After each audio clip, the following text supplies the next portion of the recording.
va venir partout. Il me recherche.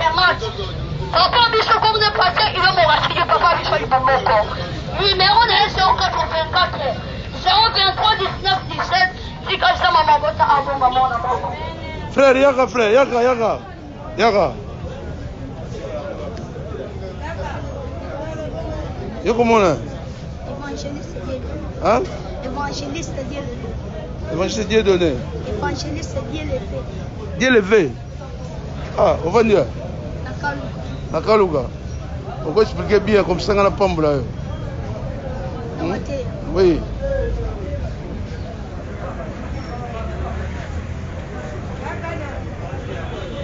Azoya.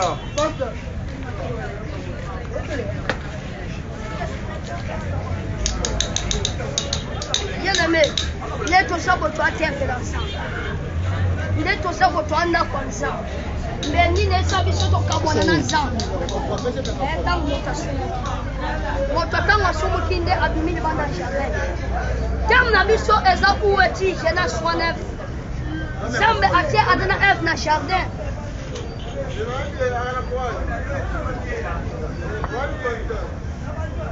Baki mini banda jardin Zamon Kalongo, où es-tu? Bozawapi. Sauter la 3 1 Satan Fébisa F. Bino boye bati Kensambe. Abombe Likamoko. Kalaboni Mbou, Pobo Kaloko Yemo Zambe. Ayekone Abi jamais. Mogana Anataï, Grime. Oh, je pèse ta confiance. Au même Moninga malade. Oh, je pèse ta confiance. Au même Moninga malade, papier au delà. À Moninga malade, si Kanabisayo, et à Moninga malade. Wakata batia bateza Yesu Masia. Et ça c'est ma maman. Yende mokate makamu. Wako kata batia bato. Wako biksa bateza Yesu Masia. Bien la metala moso andota matila. Mukola anakuta na Yesu na barabara. Abengi Yesu la tabete kama. Nasimo le Yesu. Aya simi Yesu nelamba. Yesu abiti matuche na simba. Moso maladi ne erume ki pendant 12 ans. Assomme le connaît nous soit tel kango. Parfois le big commerce le big côté. Si kada bisayo, ana motomo kwa pesa le big pesa Yesu Masia. Ana motomo kwa pesa bokango la pesa Yesu Masia. Kama simbi la ma Yesu. Yesu tuni qui m'a touché. N'a pas simbi ga. Ba on Yesu manitala ni. Ba binde tout ça boy. Nanga kwa simbi otomonate. Yesu bigi ya tete m'a touché. Abi esala motomo simbi ga. Moi sana tobola le boko. Abi nga mutuna simbi yo. Yesu bisque. La faute a sauvé en paix. Abi kondi mana et bisque mon ayo. Dieu le veut. Sans quoi on a Yesu. Tout est possible. La Bible dit tout est possible à celui qui compte pas. Et les bébés on dit mais comme dit que vous êtes intéressant. Nagina 1 Corinthiens 3:16. Nagina 1 Corinthiens 3:16. 1 Corinthiens 3:16. Natangi na commonense. Abine ne savons pas que vous êtes le temple de Dieu et l'Esprit de Dieu habite à vous. Si quelqu'un détruit le temple de Dieu, Dieu le détruira. Bibi nous fait voter que nous sommes en habit et ça temple ensemble. On pourrait bien s'en ensemble. Ça me fait bien ça. On vient ensemble. Et en tant que team en église, on vient église en tant que Dakar. Babé n'a ça des rencontres. Pierre se coûte en apprenant là l'île ensemble. Église à l'Ibosso et nous montons en haut. L'une des seules bâtiments du Malban a jamais été en bout de son moki. Il y a le maître Anna Bakeben, ça m'a dit que le bing en a cocaté. Tala, Zambobi Kende. Na kukombola bangonya sibakwabula onasina mukata na Genèse 12:3 natangi na Genèse 12:3 natangi na commonense abi je te bénirai ceux qui te béniront abi je te maudirai ceux qui te maudiront abi na kukombola bangonya sibapambola yo abi na kolakela mabe na bangonya sibalakela bino mabe tika onyo sibalakela mabe ça me pas lakela mabe abi na Matthieu 24:35 la Bible dit le ciel et la terre passeront, mais la parole ne passera jamais. Abidjan se montre le cas, mais il va l'ensemble de Kolokate, ni tout quoi n'en Koloka, pas de l'or en Koloka, mais il va l'ensemble de Kolokate. Bien le venu de ce bâtiment du monument dans le jardin. Soit le boucanou d'achat et un 14, la Bible a dit que la parole était faite chère. Abidjan il obéit quelle chose ça vous n'a qu'à dans le jardin. Il n'y a seul bâtiment qui a la présence ensemble. Et quand on dit devant le jardin, mon cochon du milieu de jardin, ma cabou Tout cela se repentit. La Bible dit se repentit. Bible est un service de Capico. En Bible, nous sommes se repentit. En Bible, nous sommes en Bible, en commencement était la parole. Et la parole est avec Dieu. Et la parole est avec Dieu. En Bible, les gens qui lisent là-bas. Les gens qui les gens. Bon, tu vas qui les gens. Frère Yara, frère Yara. Yara. Obe vandiwa. Akaluka. Toko kuta na lobby. Hein? Soyez là. Jo, apeso $50.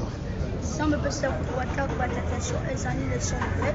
Amonguna Satan za kumwona kama Jésus. Akomona sombre sans les Jésus. C'est le numéro de téléphone. 084 023 19 17. Tovana Kaluka na quartier 1 à Royal.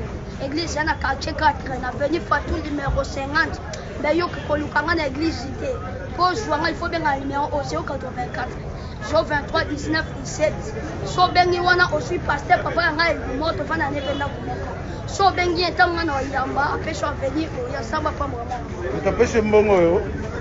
C'est un pasteur dans la Bible. Hein?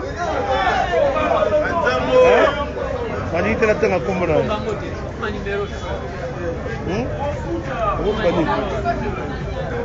Utapeshe mbongo. C'est un pasteur moko. Hein? Mani tena tanga kombo na ngo kombo na. Bibliothéque sabiso to opesa kazwaka. Mais le quoi opesi so pesi na goduke o pesa melote. Ko bibliothéque sabiso te. So ki mota pesi na dute asene lo pamba. Pesa kana ko ndima po esa ni pesa melayo. Na lo bana moto moko onions apamba linga. Na lo bana moto moko onions apamba linga. Bien me ko pombo na imate. Bien me soko yima ko pesa na ote. To bibliothéque sabiso te. Ipambo yo yime ko me pa zambete. Bien le métier qu'on a bisalo est dans ma barrière. Ce qu'on peut savoir non il m'a tala et le barrière en athée. Dans la caïna Abel. Abel a tourné mais comme Abel est sous la barrière. Bibliothèque c'est bien que pendant que tu sembles à la barrière. Barrière wana bien le métier qui priait dans la condimenter et le barrière en athée. Ce qui me canon est dans condimenter et le barrière en athée. Il y a un autre dans mon tomate oignon chopé c'est une offrande. Naba ope bazangi peleme so pesi na kondi bazangi akabola yo sa kisama na bango ba Dios wala dinga bakabola yo za agile age eza 10 ans na uto matadisa ga siko ozo di église bi oza na kati membre na kati église enga na évangéliste pasteur ne papa biso. OK bon frère Frère la joie. Hein? Frère la joie za agile 8 ans. Vous avez 8 ans. Il faut venir à Kaluka. Hein? OK. C'est quoi? Église comment on est? Oh, les qui n'ont pas eu de choix à 8 ans. Il y a eu besoin à prophète. Il y a eu besoin à prophète. Il y a mis balai avec un bondana koye misa dona ya mwana. Il y a mis ça tout n'engai. Na côté na komodere. Il y a 4 meilleurs à Teyaka. Yeto katandambu.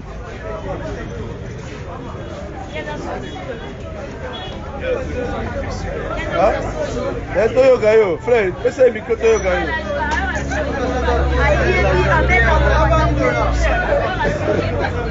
Frère, toyoga yo, mon frère. Pesa ni.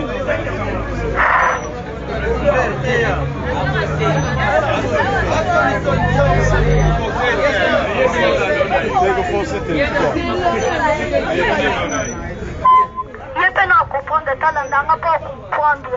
Son nom comprendre bien, tu n'as mis le bâtiment à Yokacho. Mais je suis pas de beaucoup dans le nez.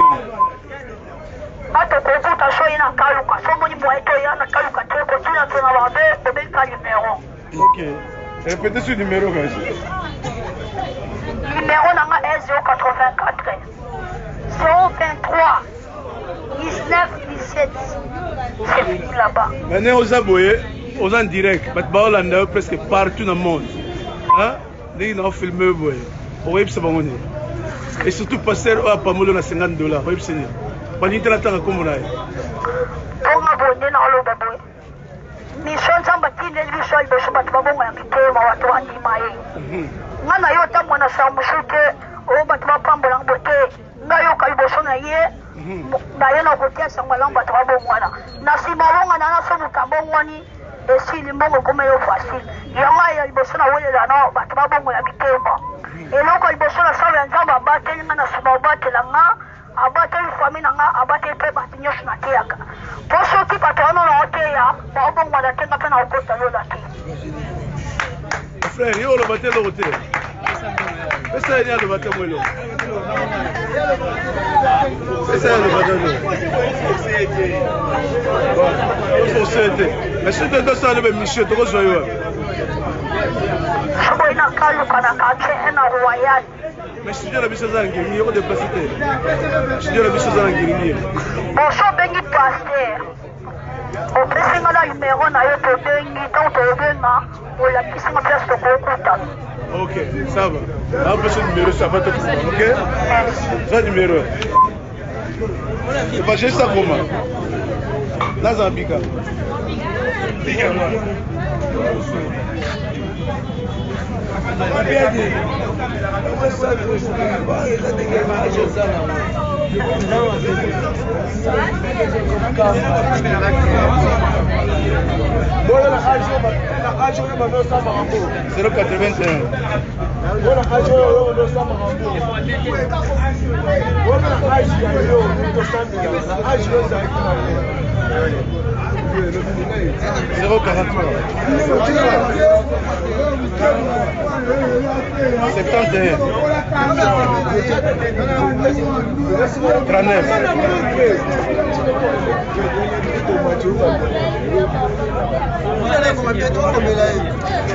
ok.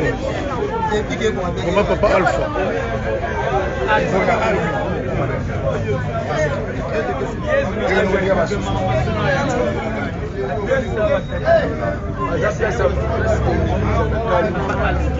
C'est bon, hein?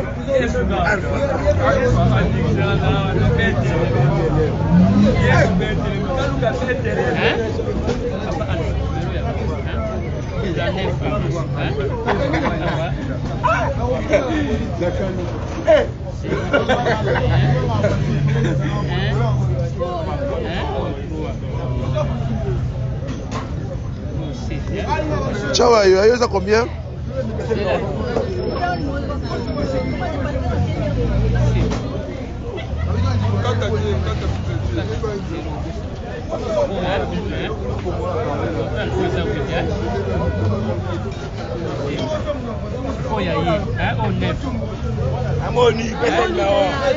C'est ça, yo.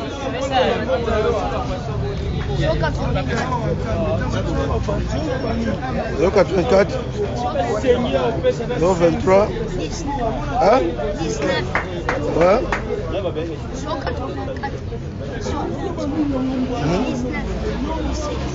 19 à 17. Ok, c'est bon.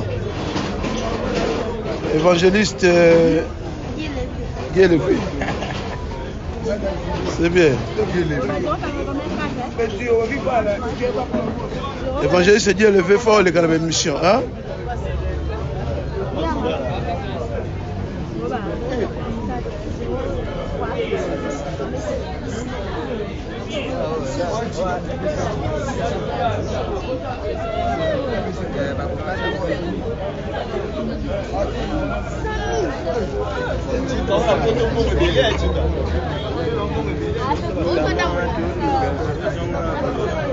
Ok, c'est bon. Ramoni déjà.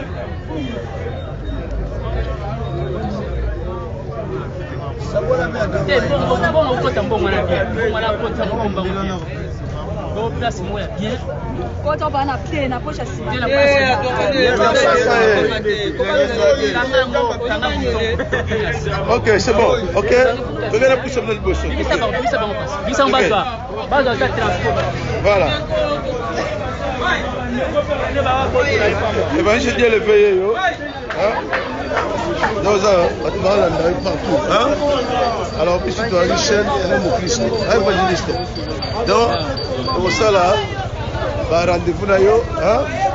Oya, pour passer un message. Évangéliste, hein? C'est pénible. Tu comme nous besoin de tout que bon. Assis déjà.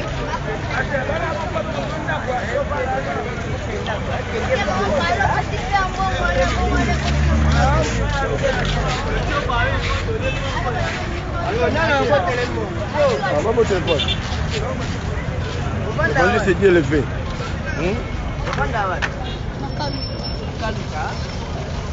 Ah, tu as besoin bis. Là, tu vas voir pourquoi. Là, tu vas voir ce transport. Il y a besoin de car, hein?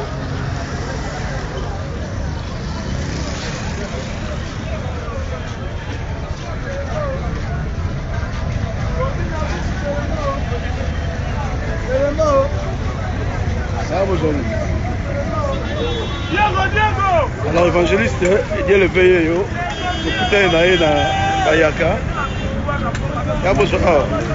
Alors, pour la émission de Michel Lelo, on va quitter la cagnotte à $120. Alors, tu pas mal évangéliste, on a $50.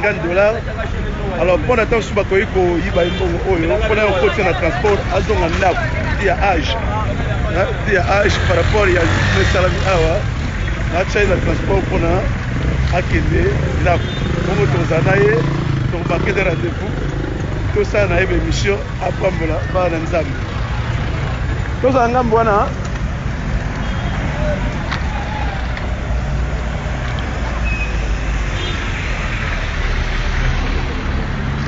ya to katsa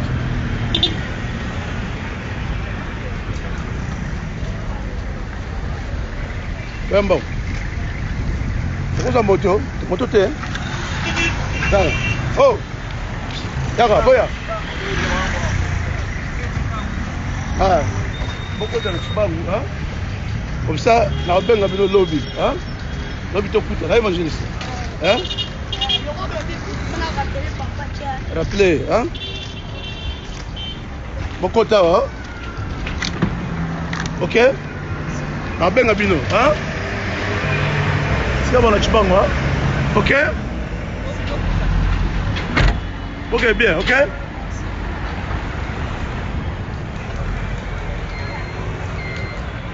Voilà. Donc, ça va pas mon bazoté à Balanzambe. C'est-à-dire que fallait que ça la émission de Bissau volume 11. Le terrain de Bima, tellement j'étais touché. Quand on a vu ça, il y a l'élo, et ça dit que, ok. Très maïle.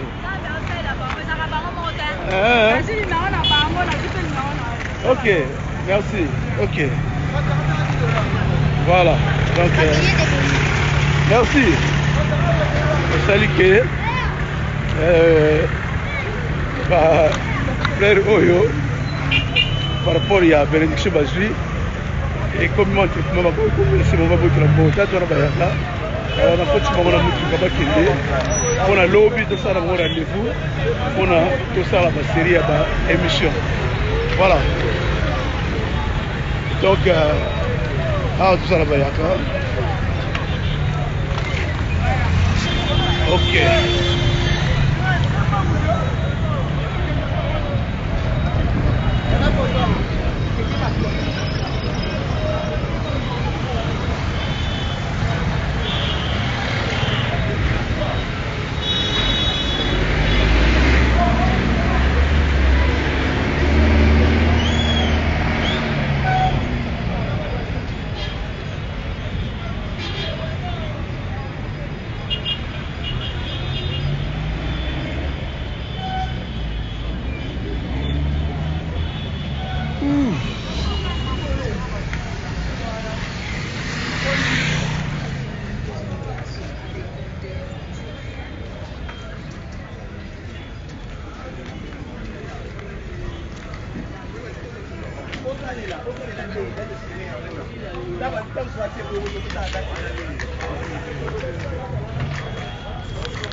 C'est bon? C'est bon, hein? Moi je suis. Ok, c'est là.